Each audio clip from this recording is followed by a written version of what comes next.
Dan kunci utama biar burung jinak tuh rambut harus panjang. Benar, rambut harus panjang, muka tuh harus hitam terus hidung harus belang juga. Ya, pokoknya gitu syarat-syaratnya itu. Jadi orang ireng, pokoknya lamun banget tuh hidung, goreng manuk mah gitu. Jadi buru banget gitu. Berarti udah sering di lapangan kalau hidung ya? Nah itu tanda-tandanya orang itu sering berjemur dan menatap matahari.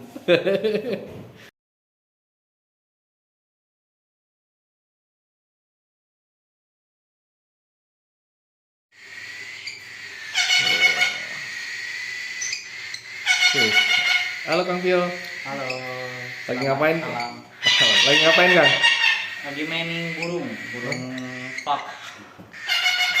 Nah katanya mau ngasih tips nih Kang, cara menjinakkan burung-burung palak atau yang buat reply Kang. Bukan menjinakkan. Oh menjinakkan. Jadi lebih ke caranya itu pendekatan atau dalam bahasa burung reply itu namanya manning. Manning. Manning itu ya begini nih, berjabat tangan. Jadi burung yang partner kita ini disuruh nangkring di tangan kayak gini. Tapi tangannya ada penandanya, ada yang enggak. Gitu, ada yang menggunakan penanda, ada yang enggak. Supaya apa Kang? Supaya apa? Supaya ini, jadi burungnya supaya lebih jinak terhadap kita. Gitu, jadi lebih nurut lah gitu, lebih nurut. Nah ini manning ini dilakukan pada saat gimana nih Kang? Jadi rata-rata biasanya di malam hari. Tapi ada juga yang siang hari. Kenapa mungkin malam hari ya pertanyaannya? Kalau malam hari itu mungkin aktivitas burung mungkin lebih ke agak ngantuk seperti ini, terus manusianya juga udah beristirahat, tidak beraktivitas, sudah berhenti bekerja seperti itu. Ya. Ini berapa lama apa manningnya ini? Waktu manning itu sebenarnya tergantung. Jadi mau kita bosen misalkan 2 jam atau 1 jam, atau ya paling minimal itu ya 5 menit lah setelah makan.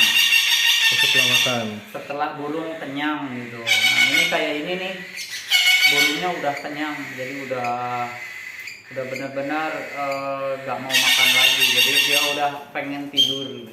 Seperti itu. Kang Pio, manning itu sebenarnya fungsinya untuk apa sih Kang? Sebenarnya kalau untuk fungsi manning itu adalah penting ya buat burung reply. Nah, dimana fungsi dari manning itu adalah untuk si burung itu kan tadi lebih jinak. Nah, jadi apabila dia nemplok di lain tempat selain daripada tangan, misalkan di genteng, di gedung yang tinggi, di pohon, atau di mana saja yang bukan di tangan, terus dia gampang dipanggil. Dan itu proses manning itu waktunya itu tidak dibatasi harus sampai usia berapa sih sebenarnya. Jadi kalau si burung kalau si pemain reply itu masih tetap pengen reply ya harus manning. Tapi ada beberapa burung yang memang punya karakter bagus gitu, jadi nggak perlu manning. Misalkan cuma sebentar gitu manningnya, tapi burungnya oke gitu. Ada yang seperti itu. Rata-rata sih para pemain yang udah pro itu udah mengerti teknik-teknik atau cara bagaimana ia mengendalikan burung reply-nya. Tapi buat para pemula itu yang namanya kayak gini-gini itu wajib hukumnya. Jadi tidak serta-merta mudah gitu. Main reply itu susah. Jadi intinya kita harus tekun. berarti dasarnya reply itu seperti ini ya? Dasar reply itu ya kurang lebih seperti ini. Jadi pendekatan kita terhadap burung itu sendiri, burung yang mau kita reply-kan gitu. Jadi intinya dasar-dasar tersebut itu sih, mulai dari ketimpangan sampai meming dan pelatihan di outdoor luar lapangan. Nah kalau ini kan indoor nih di dalam ruangan. Nah kalau di dalam ruangan ini ya fungsinya ya ketika kenyang nih, burung misalkan terbang. Nah kalau di dalam ruangan nggak jauh-jauh, tapi kalau di luar ruangan, nah kalau misalkan dia terbang nemplok ke pohon ya dipanggilnya lama kayak gitu. Nah berarti ini untuk pemula ya, supaya lebih diperhatikan. Untuk pemula ya seperti itu. Kalau untuk pemula, kalau yang udah pro mah sebetulnya udah nggak perlu ini lagi, mereka udah tahu bagaimana caranya, bagaimana intinya nih. Kalaupun yang pro sih sebetulnya untuk burung-burung yang masih muda ya begini. Rata-rata burung yang masih muda yang belum mapan, yang usianya masih di bawah 1 tahun, belum mature, belum ganti bulu dari bulu anak sampai bulu dewasa itu rata-rata harus maningnya harus kuat. Jadi teknik-teknik untuk menjinakkan burungnya itu harus dijalani semuanya gitu. Ya begitu yang pro juga sebenarnya buat burung-burung yang masih belum mapan sih tetap ada ininya, ritualnya harus seperti ini. Tuh. Nih seperti ini nih ada warnanya 2. Ini fungsinya itu untuk menghafal. Jadi si burung yang warnanya merah ya harus di merah, yang warnanya kuning harus di kuning. Ini untuk dasar. Ini burung dasar. Jadi anggaplah pointer seperti warna topi ini merah. Ya rata-rata si pemain free play itu menggunakan topi merah. Tangan misalkan tidak menggunakan warna merah, tapi topinya warna merah seperti itu, atau bajunya warna merah seperti itu. Oke, jadi pada dasarnya untuk free play pemula ya, atau ya baru pengen terjun ke free play, harus yang dipahami apa aja dulu sebenarnya? Ya, misalkan kita nih merawat sendiri dari baby, merawat dari baby itu udah lebih enak. Jadi udah tahu karakter burung tersebut maunya apa, maunya gimana, dia mainnya di settingan seperti apa gitu. Nah, kalau misalkan beli dari orang nih di usia seperti ini, misalkan beli nih dari orang A, orang A dibeli sama orang B. Nah si orang A itu ngasih tahu sama si orang B itu burungnya udah free play. Nah akhirnya dibeli lah sama si orang B. Nah tapi orang B itu harus mengetahui semua variabel atau semua teknik yang dipakai sama si owner A itu. Jadi harus ngasih tahu sama si pembeli itu. Jadi intinya ngasih tahu ini nih burung karakternya begini, yang satunya lagi begitu gitu. Jadi masing-masing burung itu beda karakternya, meskipun pada dasarnya teknik free play itu ada benang merahnya, ada teknik dasarnya, tapi karakter burungnya beda-beda. Nah, dari sebenarnya yang baik itu miara burung-burung gold free play itu dari umur berapa sih, Kang Pian? Rata-rata sih ada yang dari baby banget gitu, dari baby, ada yang dari netas, bahkan dari netas ada. Kalau kita bilang yang baik dari mana, mungkin usianya yang aman itu di usia Brancer tengah menuju Brancer akhir. Nah di usia bulunya jarum, lewat jarum deh ya, lewat bulu jarum menuju bulu nutup. Jadi itu biasanya yang baik gitu, biar aman maksudnya gitu. Seperti itu. Nah kalau misalkan beli yang udah bisa free play itu berapa lama itu yang mereka mungkin bisa nggak sih sampai kan dia udah free play ini udah aman nih dibeli sama dia, settingannya bisa sama nggak atau nanti akan berubah? Nanti si burung akan mengikuti ownernya yang baru. Tapi setidaknya ketika beli itu harus tahu dulu, makanya tadi misalkan karakternya begitu, jadi harus mengikuti dulu burung, baru nanti si owner tersebut merubah tekniknya yang burung yang dibeli. Jadi harus pendekatan itu kurang lebih selama 3 hari. Ada yang misalkan tapi misalkan yang belinya udah pro ya, nggak usah diomongin. Misalkan yang belinya itu belajar, nah itu harus minimal itu ya 3 hari, maksimal 2 minggu lah gitu, sampai bisa burung itu ngerti bahwa dia itu udah berganti pemilik, udah ganti pemilik. Jadi harus sesuai mulai dari panggilan nama atau fluid atau warna dari pointer tersebut. Tapi kalau bisa sih warna pointer jangan dirubah-rubah.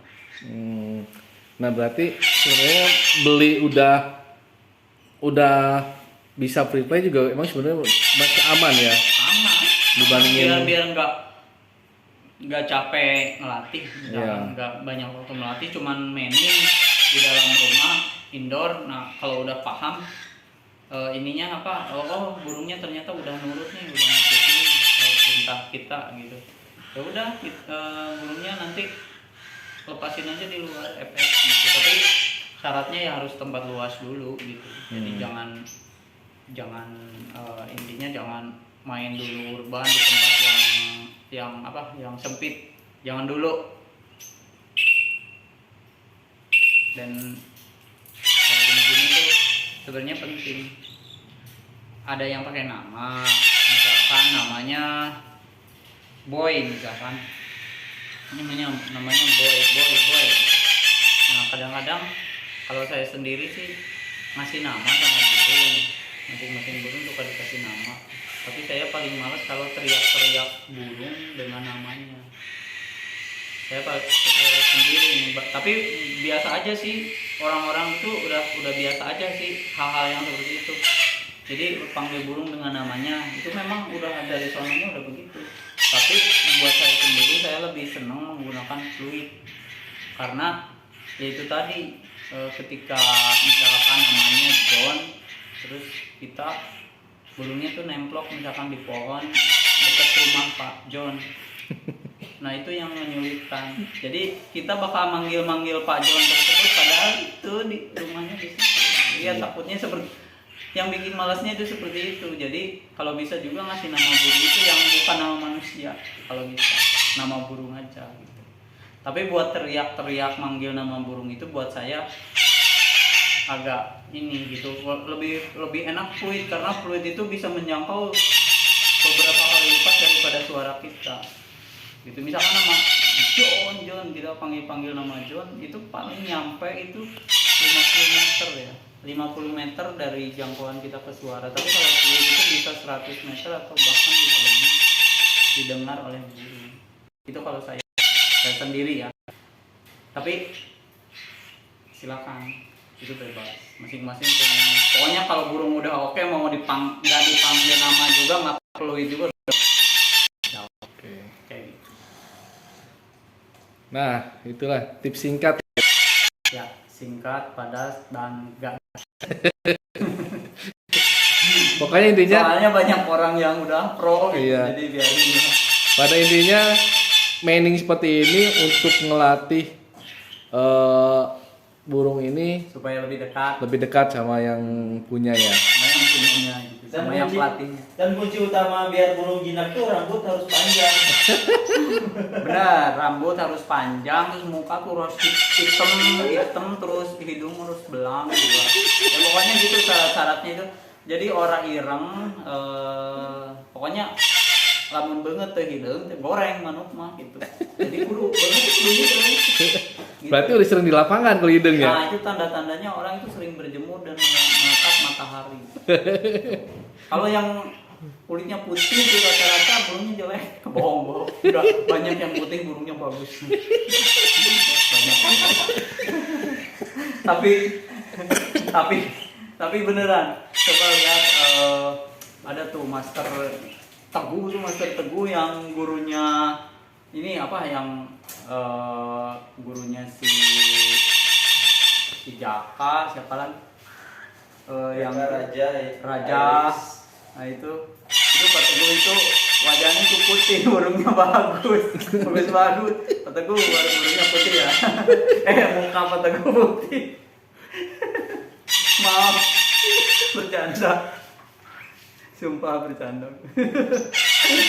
Aduh. Ya pokoknya gini deh, Manning lah. Sebenarnya ini orang lain mungkin kalau yang nonton ini ngetawain nih, apain ngomong burung kayak gitu. Orang lain udah main Makau, ini main burung kayak gini. Bercanda, ini burung iseng-isengan aja. Burung detik main detik, 60 detik. Kan yang lain tuh 60 jam ya.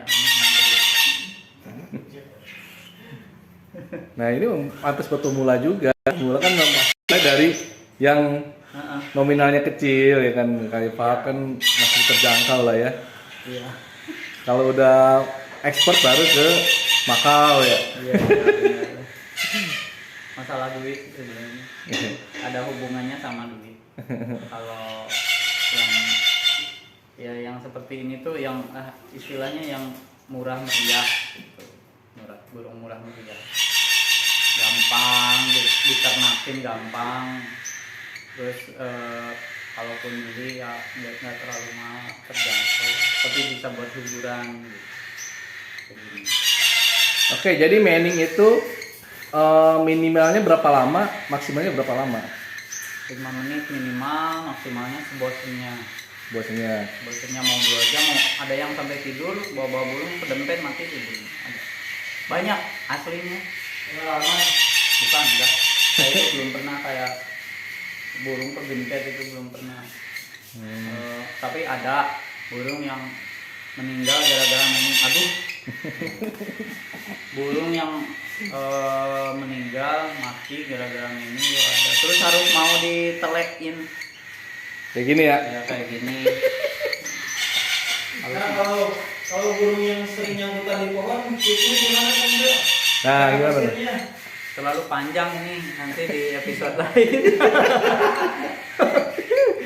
Manning lah. Oke, untuk kali ini episode Manning dulu ya. Ini dulu. Kalau yang nemplokan di pohon nanti lagi. Itu lebih ekstrim lagi. Oke.